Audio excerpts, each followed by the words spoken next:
What's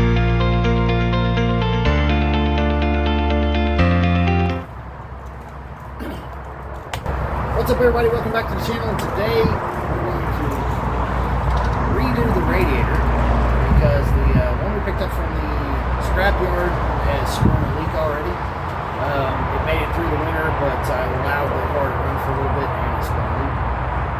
If you checked out the other videos, you'll know that already. But I bought a brand new radiator, or rather she did, and we're going to put it in today.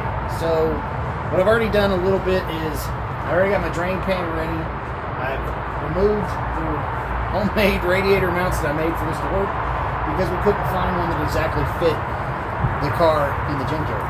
So what we're going to do is drain this radiator, pull it out, take a look at the plastic tanks on it, and see just where it failed at. So I've got the camera on a tripod today. I'm going to try and get it into a position where you guys can see. So in the next episode, we'll go ahead and we'll do that one. So we'll see you in the next clip.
It's gonna be tough to see, but there's milk coming out of there. Right here, you can't see it, but right here, let me take you out of the tripod here.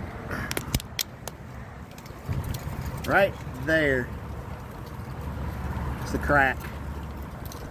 Split right here.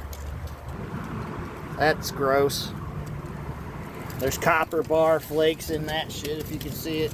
Copper bar flakes there. So, I've noticed every time I try to do a video, it's either windy as fuck, there's way too much fucking traffic, or some other third thing happens. But anyway, I digress. Here's the new radiator. I got this off of Amazon because basically everywhere else wanted a couple $100 for this radiator. If I remember right, this radiator from Amazon, this one was about 90 bucks. And since this car's old anyway, we've been putting together with basically junk parts. We don't want to, we don't really want to use too many new parts. We're trying to do this as a bottom dollar sort of budget thing. Plus, you know, it's an older Mustang and we're not trying to take it back to factory. I guess what you would call this is a resurrection, not a restoration, more like a resurrection or maybe a revival, maybe, I guess. I really wouldn't call it a revival because the car ran and drove when we got it and stuff, but I guess this is more of a restoration, not even a restoration, but a resurrection. The only problem I see is I could not find one for a non-automatic. Everything was for an automatic. And the manual ones, you don't have these. So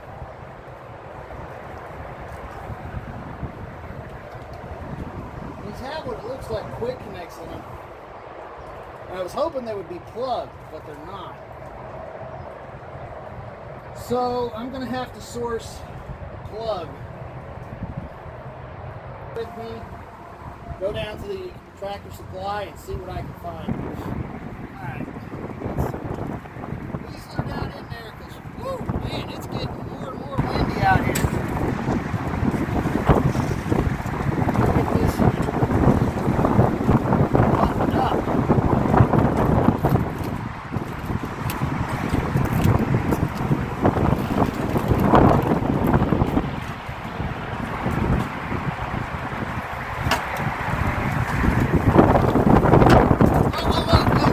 Whoa there. Whoa!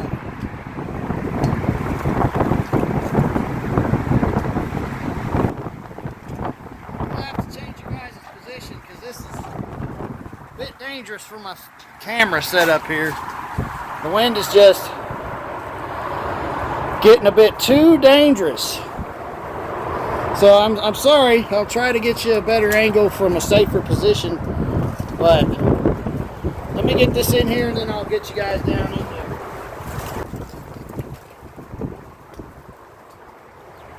Just need to get that just right out of the wind.